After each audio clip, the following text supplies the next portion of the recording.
ጤናማ ለመሆን የግድ መብላት ያለባቸው 10 ምርጥ ምግቦች። በትንሹ ውፍረት ቢታይቦትም በሌላ በኩል ግን ጤናማ ቢመስሉም በስራው ውጤታማ፣ ምንም አይነት ከፍተኛ የጤና ችግር የሌለቦት ሰው ይሆናሉ። ነገር ግን የላብራቶሪ ውጤቱን በሆነ አጋጣሚ ቢመለከቱት ሌላ ታሪክ ሊሆን ይችላል። ለስራ ቅድሚያ በመስጠት ትልቅ ስኬት ቢያስመዘግቡም ነገር ግን ወደ ስኳር በሽታና የልብ ህመም በሚወስደው ፈጣን መንገድ ላይ ሊሆኑ ይችላሉ። ምክንያቱም ውስጡ እየሆነ ያለውን አያውቁም። አብዛኞቹ ሐኪሞች የማይነግሮት ነገር ይህንን ሁኔታ በኪኒን ሳይሆን በምግብ መቀየር ይችላሉ። 10 መሰረታዊ ምግቦችን እንደ መመሪያ በመጠቀም አነስተኛ ካርቦሃይድሬት ካለው የአመጋገብ ዘይቤና አጠር ያለ የምግብ መመገቢያ ሰዓት ጋር በማዋሃድ በጥቂት ወራት ውስጥ ጉልበት ይመለሳል። የላብራቶሪ ውጤቶቹ ወደ ጤናማ ሁኔታ ይቀየራሉ። እናም የጤናው አቅጣጫ ሁኔታ ሙሉ በሙሉ ይለወጣል። ጤና ይስጥልኝ፣ ሙሌ ነኝ። ዛሬ ከሰውነታችሁ ጋር የሚጣጣሙ ምግቦችን መምረጥ ስትችሉ ስለምታገኙት ኃይል ነው የዛሬው ቪዲዮ። ያለምንም ቅደም ተከተል ስለ 10 የተለያዩ ምግቦች እናያለን።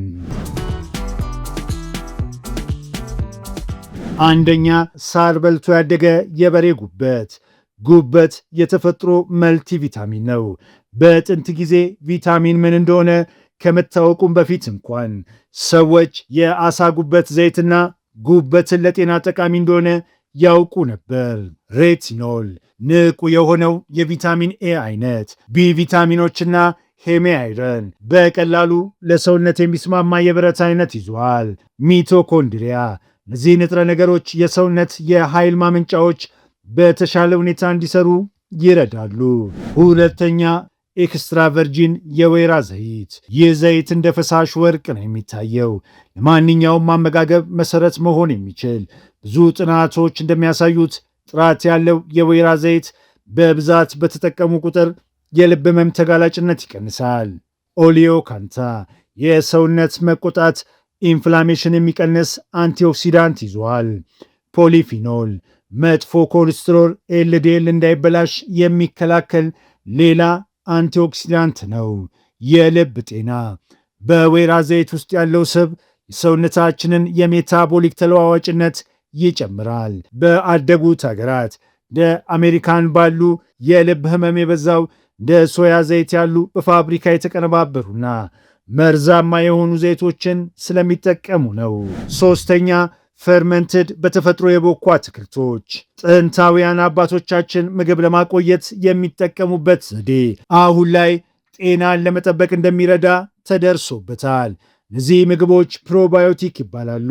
ፈርመንትድ በተፈጥሮ የቦኩ አትክልቶች ምንድን ናቸው?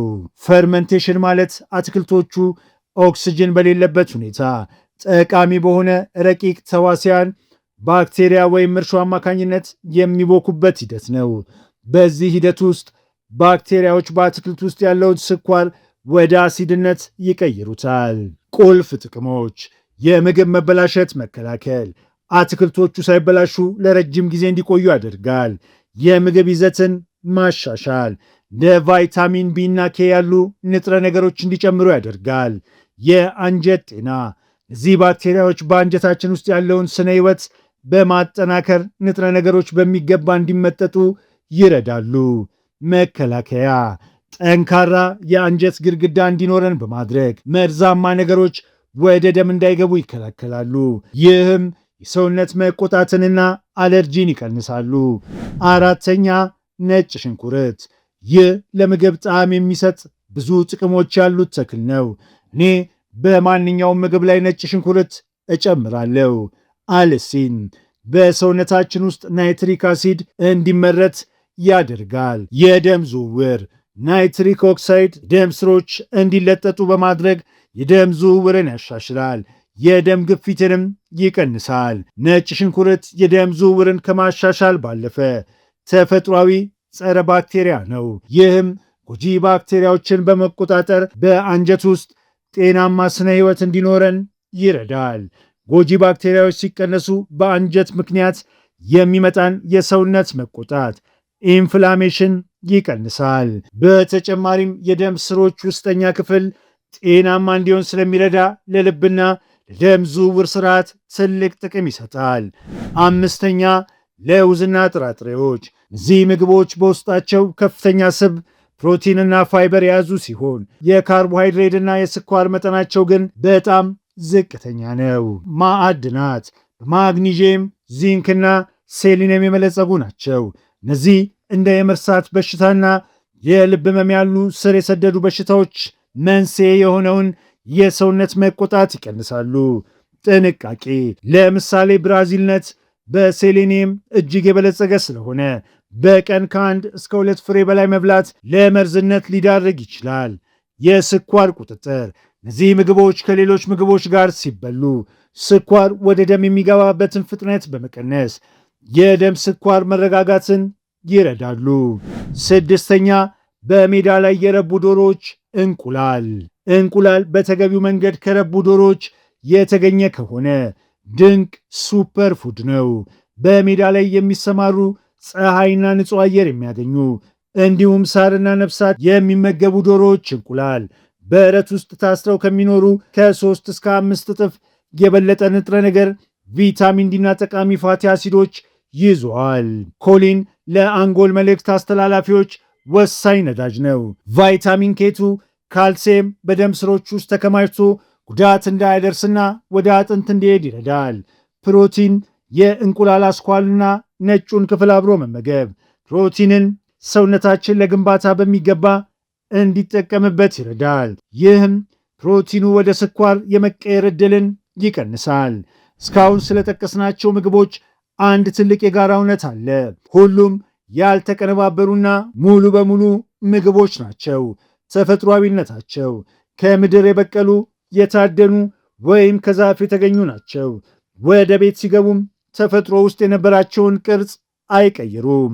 ንጥረ ነገሮች፣ ያልተቀነባበረ ምግብ ተፈጥሮ የሰጠችው ንጥረ ነገር ሁሉ በውስጡ አለ። የተቀነባበሩ ምግቦች ግን ለረጅም ጊዜ እንዲቆይ ሼልፍ ላይፍ ሲባል ጠቃሚ ንጥረ ነገሮቹ ይወገዳሉ። ጠቃሚ ስብ፣ እነዚህ ምግቦች እንደ ኢፒኤ እና ዲኤችኤ ያሉ ለህዋስ ሽፋን ወሳኝ የሆኑ ስቦች ይዘዋል። በተቃራኒው በፋብሪካ ከሚመረቱት የጥራጥሬ ዘይቶች ቬጂቴብል ኦይል የሚገኘውና ለሰውነት መቆጣት መንስኤ የሆነውን ኦሜጋ 6 መጠንን ይቀንሳሉ።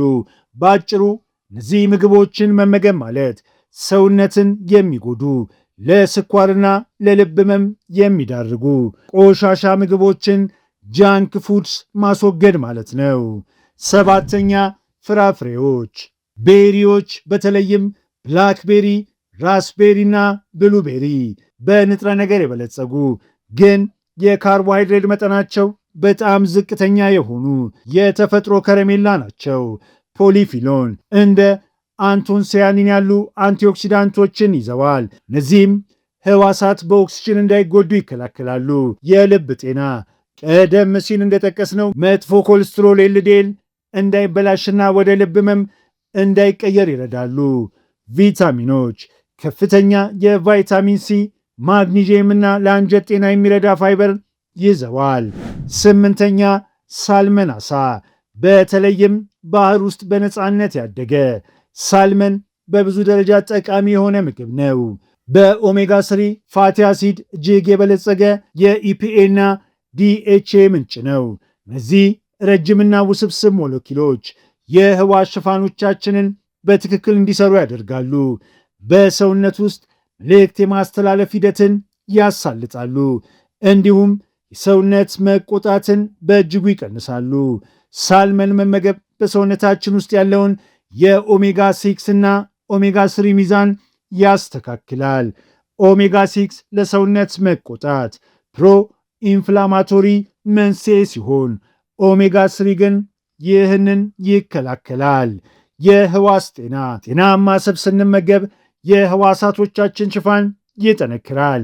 ይህም የኢንሱሊን መቀበያዎችን ሥራ በማሻሻል ለሜታቦሊክ ጤና ይረዳል። ልብ በደም ስሮች ውስጥ የሚፈጠርን መቆጣት በመቀነስ የልብ ድካም ስጋትን ይቀንሳል። ነገር ግን ከሳልመኑ በበለጠ ጠቃሚ ነገር በፋብሪካ የተሰሩ የዘይት አይነቶችንና የተጠበሱ ምግቦችን ከፍተኛ ኦሜጋ 6 ያላቸውን መቀነስ መሆኑን አይዘንጉ። 9ኛ አቮካዶ። አቮካዶ ለእኔ ፍጹም የሆነ የእጽዋት ምግብ ነው።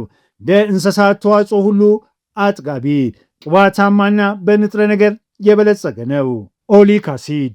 በአቮካዶ ውስጥ ያለው ዋነኛው ስብ ኦሊክ አሲድ ይባላል። ልክ እንደ ወይራ ዘይት ይህ ስብ ሰውነት መቆጣትን ይቀንሳል። ፖታሲየም ለልብ ምትና ለደም ዝውውር ስርዓት እጅግ አስፈላጊ የሆነውን ፖታሲየም በከፍተኛ መጠን ይዟል። ፋይበር ብዙ ሰዎች አቮካዶ ፋይበር ያለው አይመስላቸውም። ነገር ግን በ100 ግራም ውስጥ እስከ 7 ግራም ፋይበር ይዟል። ይህም ስኳር ወደ ደም የሚገባበትን ፍጥነት በመቀነስ የኢንሱሊን መተኮስን ይከላከላል። ለአንጀት ባክቴሪያዎችም ምርጥ ምግብ ነው። 10ኛ ስታርች የሌላቸው አትክልቶችና ቅጠላ ቅጠሎች። ሰዎች አትክልቶች ካርቦሃይድሬት ናቸው ሲባሉ ግራ ይጋባሉ። ነገር ግን ችግሩ ያለው ስኳርና ስታርች ላይ እንጂ በአትክልት ውስጥ ባለው ካርቦሃይድሬት አይደለም። የተፈጥሮ ቪታሚን እዚህ አትክልቶች ከፍተኛ ውሃ፣ ፋይበርና ማይክሮ ንጥረ ነገሮች የያዙ የተፈጥሮ መልቲ ቪታሚኖች ናቸው። እነዚህ አትክልቶች ከፍተኛ ውሃ፣ ፋይበርና ማይክሮ ንጥረ ነገሮችን የያዙ የተፈጥሮ መልቲ ቪታሚኖች ናቸው። ዝቅተኛ ካርቦሃይድሬት በውስጣቸው ያለው ፋይበርና ውሃ የበዛ በመሆኑ የፈለጉትን ያህል ቢመገቡ እንኳን የስኳር መጠንን አይጨምሩም። ለኬቶን ባሉ ጥብቅ የአመጋገብ ዘይቤዎች ውስጥ እንኳ በከፍተኛ መጠን ሊበሉ ይችላሉ። አንቲኦክሲዳንት በውስጣቸው ያለው ተፈጥሯዊ አንቲኦክሲዳንቶች ከሰውነታችን ጋር በቀላሉ በመዋሃድ ሕዋሳትን ከጉዳት ይከላከላሉ። እውነተኛና የተቀነባበሩ ምግቦችን መመገብ ስንጀምር ሰውነታችንን የሚጎዱ ቆሻሻ ምግቦችን በራሳችን እናቆማለን። ጤና የሚጀምረው ከምንመገበው ምግብ ነው።